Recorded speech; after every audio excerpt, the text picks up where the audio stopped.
देखो बच्चों, इसमें बोला है sum of common term of the following three APs. अब देखो इस क्वेश्चन में देखें तो अब तीन एपीज आ गई यहाँ पे ना। अक्षर तो क्या था कि दो एपीज के ही निकलवा के नंबर ऑफ कॉमन टर्म, है ना, लास्ट कॉमन टर्म वगैरह वगैरह, इस तरह के विभिन्न विभिन्न प्रकार के सवाल बना के पूछता था। बट अब क्या स्थिति आ चुकी है, अब इन्होंने तीन एपी लेके आ गए। अच्छा, हमें जनरल आइडिया होता ही है, जैसे इसका मैं अगर कॉमन डिफरेंस की बात करूं तो बेटा वो कितना आ रहा है, चार आ रहा है। इसका कॉमन डिफरेंस की बात करूं तो वो कितना आ रहा है, तीन आ रहा है। और इस वाली एपी का कॉमन डिफरेंस की बात करें तो वो मेरे ख्याल से पांच आ रहा है। ऐसा देखें, तीन चार पांच वाली है।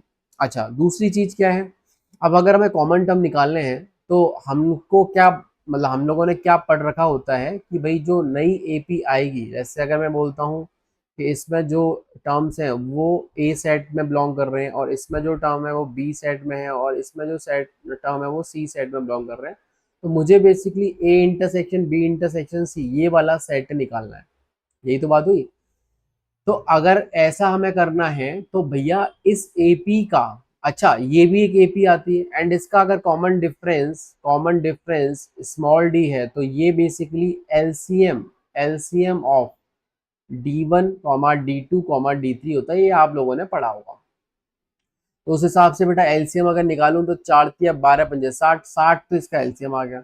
मतलब ये साठ साठ के डिफरेंस से ये आगे बढ़ेंगे। ठीक है। बट होता क्या है कि देखो कहानी अटकती कहाँ पे है, जिस वजह से इसको थोड़ा टफ कैटेगरी में हमने रखा है क्वेश्चन को, कि भाई फर्स्ट टर्म निकालने में सारा का मामला खत्म हो जाता है। वो अक्सर तो जब दो एपी होती है तो फर्स्ट टर्म देखो ऑब्जर्वेशन से फट से दिख जाता है, स्टार्टिंग में कहीं ना कहीं पांच छह टर्म लिखने पे अक्सर मिल ही जाता है। ठीक है। बट ये जानबूझ के इस तरीके से सवाल इन्होंने जेई मेन वालों ने दिया है, तो हमें समझ में आता है कि कुछ और वो अपन से थॉट प्रोसेस चाहते हैं कि बच्चा कुछ और भी कुरेद के निकाले। तो वही कुरेदा कुरेदी के हिसाब से अपन चीजें समझ रहे हैं कि भाई कहाँ तक बात पहुंचेगी। अब देखो होता क्या, जब तीन एपी का हमें कॉमन टर्म निकालना है तो अब यहाँ पे अगर आप थोड़ा सा लिख के देखे होंगे ना, या लिख के देखोगे तो आपको समझ में आ जाएगा कि हर देखो चार चार टर्म तो इसने लिख दिए। मान ले तू चार चार और लिख लेगा ना, तब भी तेरे को वो दिखने वाला नहीं है। समझ में आया? अब मेरी बात को बहुत ध्यान से समझना, है ना। जैसे आप वेन डायग्राम में खेल खेलते हो, है ना, हल्का हल्का मैं आपको बताता हूँ, देखो आपको आइडिया लगना स्टार्ट हो जाएगा। ये ए सेट है, ये बी सेट है ना, और ये मान ले मेरे पास क्या है बेटा, एक सी सेट है। ए सेट वाले एलिमेंट यहाँ बी में, यहाँ सी वाले यहाँ पड़े होंगे। अब अगर मान लो मुझे ये वाली चीजें तो निकालनी है, इसमें कौन से एलिमेंट है ये तो निकालना है। अब इसको निकालने से पहले मैं एक काम कर सकता हूँ क्या, कि कोई भी दो एपी के कॉमन टर्म निकाल लेता हूँ, है ना। वैसे तो एक बहुत ही वेग सा तरीका है, कोई ये इन दोनों के निकाल लो, इन दोनों के निकाल लो, फिर उनमें निकाल लो। ऑब्वियस सी बात है कि भाई ए इंटरसेक्शन बी निकाल लिया, फिर ये निकाल लिया, फिर इन दोनों में कॉमन देख लिया, ये हो गया, है ना। तो ये एक तरीका है, मतलब विभिन्न तरीके हो सकते हैं, ऐसा कोई एक स्टैंडर्ड तरीका नहीं है। ठीक, अपन क्या सोच रहे हैं, वो सोच डेवलप कर रहे हैं जो थोड़ा इजी पड़े, जहां काम कम करना पड़े। हालांकि मैं अभी बोल रहा हूँ इतना ज्यादा तो तुम्हें लग रहा होगा इससे तो लिख के देख लो, फटफट देख ही जाएगा, 10वां 11वां जो भी आएगा, है ना। बट मैं यकीन मानो, है ना, अभी थोड़ी देर में जो अपन डिस्कस करेंगे वो ज्यादा अच्छा मेथड रहेगा, है ना। अच्छा, उसमें तुम्हें क्या समझने वाली बात है, देखो ये ज्यादा इसका कॉमन डिफरेंस ज्यादा है ना, तो ये आपको समझ में आता है कि जैसे मान लो इसमें लेट्स कॉमन टर्म सपोज इसमें 15वां टर्म है और इसमें 10वां टर्म ही आ जाएगा, ऐसा पॉसिबल है ना। ऐसा पॉसिबल नहीं है कि इसमें 10वां टर्म होगा और इसमें 15, ऐसा थोड़ी हो जाएगा। ये तो तुम्हें समझ में आ रहा है कि भाई देखो स्टार्टिंग शुरू से हो रहा है ना, लगभग बराबर ही है, और डिफरेंस इसका ज्यादा है, तो ये जल्दी जल्दी पहुंचेगा। आई बात समझ में, ये जल्दी जल्दी पहुंचेगा नहीं पहुंचेगा। तो इस तरह का जो थॉट है उस हिसाब से अपन ने ये सोचा कि क्यों ना मैं इसी एपी के कॉमन टर्म लिखना चालू कर दूं, ठीक है, जिसका कॉमन डिफरेंस बड़ा है। ठीक है, तो मैंने ये बेटा इतना कहा, अभी रुको जरा, है ना, पांच और जोड़ा आपने तो कितना हो गया, ये 22 हो गया। ठीक, पांच और जोड़िया तो कितना हो गया, 22 हो गया, 22 में पांच और जोड़े 27, 27 में पांच और जोड़िया तो 32 हो गया, 32 में पांच 37, 37 में पांच 42, 42 में पांच 47, 47 में पांच 52, ऐसे करके ये आते जाएंगे। आपको समझ में आए? इसके जो आपको दिख रहा है कि जो इसका जो टर्म आपने खोल के लिखा रादर देन इन दोनों का, अगर जो भी कॉमन टर्म होने वाला होगा पहला वो इसमें जल्दी प्रकट होगा। मेरा कहने का तात्पर्य ये। अच्छा, अभी हमारा काम खत्म नहीं हुआ, अब देखो बुद्धि लगाते हैं।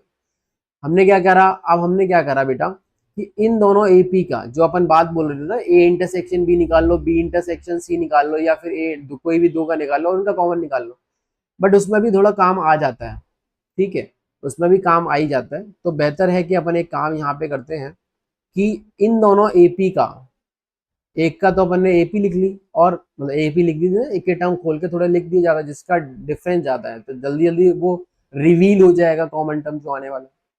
और ऊपर की जो दो एपी हैं, जो रिमेनिंग दो एपी हैं, उनकी इनके कॉमन टर्म से लिख दिया, और जो कि दिख भी रहा है 11 11, ठीक है। तो इसमें जो टर्म आएंगे, अगर मैं उसकी बात करूं, तो LCM of D1 comma D2, बेटा वो अपना कितना हो जाएगा, 12 हो जाएगा, तो अगला टर्म 12 से चलेगा। अच्छा, ये बात आपको समझ में आनी चाहिए कि जो हमारा इसमें कॉमन होगा, जाहिर सी बात है, वो ए इंटरसेक्शन बी में भी होगा ही होगा, है ना। देखो ये है, इससे आर तो रहा है। अच्छा, अगर इतनी बात समझ में आई है बेटा, तो अगर हम 12 इसमें जोड़ें, तो बेटा ये देखो कितना बन जाएगा, 23 बन जाएगा, ठीक। इसमें फिर मैंने 12 जोड़ा, तो मेरे पास ये 35 बन जाएगा, और मैंने इसमें फिर 12 जोड़ा, तो ये मेरे पास में क्या बोलते हैं, 37 बन जाएगा, सॉरी 37, 47 बन जाएगा, सही बात है। और आप देख सकते हो कि आपको ये अपना कॉमन टर्म मिल चुका है। आई बात समझ में? ठीक है, तो अपना काम हो ही गया भाई, 47 मिल गया अपन को, मस्त। तो अपन अब इसका जनरल टर्म लिख देते हैं, किसका, A intersection B intersection C का। अब इसमें जो पहला टर्म आएगा वो 47 ही होगा डेफिनेटली, इसमें तो कोई बड़ी बात नहीं है ना। अच्छा, कोई चाहे कि भाई इसको भी नहीं लिखना, तो वो ऐसा भी कर सकता है भाई, इसका जनरल टर्म लिख लिया, मेरी बात समझ रहे हो, इन दोनों का वो निकाल लिया, और तीसरी एपी का जनरल टर्म लिख दिया। जनरल टर्म बेटा तीसरी एपी का क्या होगा, 2 प्लस ये N minus one into D, तो 5 हो गया, तो ये आ जाएगा 5n माइनस का 3। तो बेसिकली हम ऐसा भी नंबर देख सकते हैं इसमें, ए इंटरसेक्शन, ये कौन सा भाई, ए इंटरसेक्शन बी में, ऐसा भी नंबर देख सकते हैं जो इस टाइप का हो, किस टाइप का हो, 5n-3 टाइप का हो, क्योंकि इस एपी में 5n-3 टाइप के होंगे सी सेट में, और ए इंटरसेक्शन बी में ऐसा है। तो अगर ए इंटरसेक्शन बी में पूरा तुमने लिख लिया है, और तुम चाहते हो कि इसमें मैं 5n-3 टाइप का नंबर देख लूँ, तो वो जाहिर सी बात है यही आएगा। तो इस तरीके से भी निकाल सकते हो। तो मल्टीपल तरीके, 5n-3 का मतलब क्या हो गया, इवन आप इसको ऐसे लिख लो, 5n+2, इसमें से एक 5 चुरा लिया और इसको एंडेस कर दिया, तो 5 से डिवाइड करने में रिमाइंडर 2 बचना चाहिए, तो बोलो ये भी नहीं है। 5 से डिवाइड करोगे रिमाइंडर 3 बचेगा, ये भी नहीं है। 5 से ये तो पूरी डिवाइड ही हो गया, मतलब ही नहीं है। ये देखो मस्त मिल गया कि नहीं मिल गया, ऐसे भी सोचा जा सकता है। आई बात समझ में नहीं?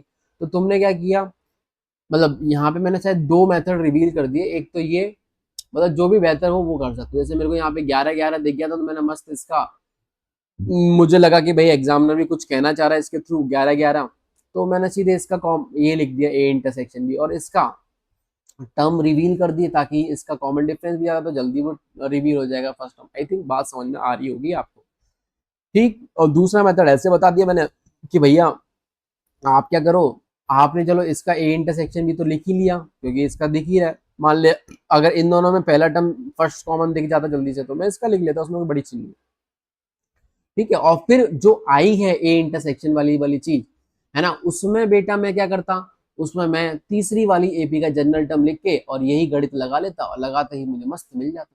आई बात समझ में? तो ये है कलाकारी। अब अगला टर्म जो आएगा वो 60 के डिफरेंस से आएगा, ठीक है, तो जो भी आएगा वो तो आ ही जाएगा, और ये हमारा फर्स्ट टर्म, क्लियर है। अच्छा, अब जैसे हाँ, नंबर ऑफ कॉमन टर्म कितने होंगे, एक तो अब तो देखो ज्यादा दिख ही रहा है साहब, सब 197 से तो क्रॉस करेगा नहीं, और 60 60 में 2 3 टर्म ही आएंगे, ठीक है। बाकी फिर भी अगर मान लो मुझे प्रॉपर काम करना है, तो मैं वो भी कर सकता हूँ। मैंने इसका जनरल टर्म लिख दिया, तो वो कितना आ जाएगा, a+n-1, मतलब n चलो कुछ नहीं, कुछ r-1 इंटू डी यूज कर लो, और d कितना है 60, तो ये हो गया 60r-13, सही बात है, सही बात है कि नहीं है, 60r माइनस कितना हो गया, 13 हो गया।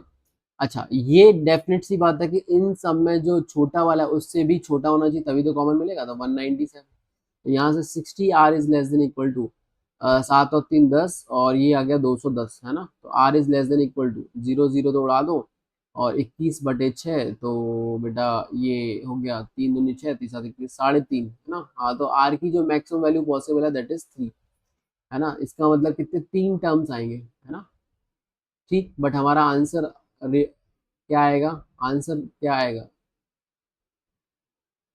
ठीक 3 टर्म कॉमन होंगे, और जिसमें हमारा पहला टर्म तो ये है ही, दूसरा टर्म हम निकाल सकते हैं, कितना आ जाएगा 47 प्लस 60, अगला टर्म कितना आएगा, तो सबका सम ही करना है, 47 प्लस 120, है ना, सीधे सीधे ये।